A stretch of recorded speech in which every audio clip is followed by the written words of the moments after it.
আমরা চাচ্ছি ইনফ্লেশনটাকে ক্রমান্বয়ে একটা রেঞ্জ নিয়ে আসতে। মূল্যস্ফীতি কমাতে কদিন আগেই চলতি অর্থবছরের প্রথম ৬ মাসের জন্য আবারও সংকোচনমুখী মুদ্রানীতি ঘোষণা করেছে বাংলাদেশ ব্যাংক। যদিও বৃহস্পতিবার বাংলাদেশ পরিসংখ্যান ব্যুরো বিবিএস জানালো, জুলাই মাসে বেড়ে গেছে মূল্যস্ফীতির হার।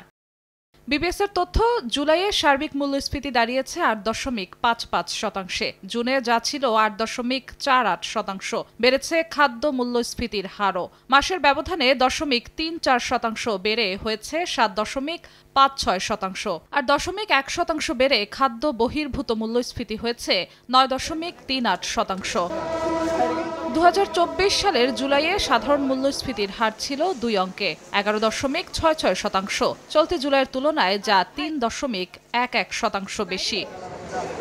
মূল্যস্ফীতি নিয়ন্ত্রণে অন্তর্বর্তী সরকারের নেওয়া উদ্যোগের সুফল মিললেও এর চাপ সামলাতে আয় বৃদ্ধির দিকে সরকারের মনোযোগ বাড়ানোর তাগিদ অর্থনীতিবিদদের। মজুরি বৃদ্ধির হার কিন্তু মূল্যস্ফীতির চেয়ে কম, অর্থাৎ ব্যাপারটা কি দাঁড়াচ্ছে, তাদের প্রকৃত আয় কিন্তু কমছে। স্বল্প আয় বা দরিদ্র জনগোষ্ঠী বা নিম্ন মধ্যবিত্ত জনগোষ্ঠী, বিশেষ করে এই ধরনের শ্রেণী যারা পেশাওয়ালা জনগোষ্ঠী, এবং এদের সংখ্যাই কিন্তু সবচেয়ে বেশি আমাদের দেশে, তাদের জীবন তো দুর্বিষহ জীবন হয়ে যাচ্ছে।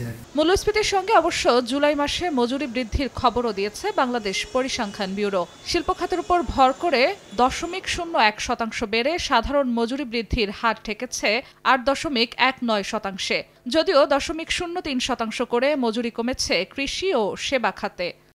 জিনাতারা জশোয়া, সময় সংবাদ, ঢাকা।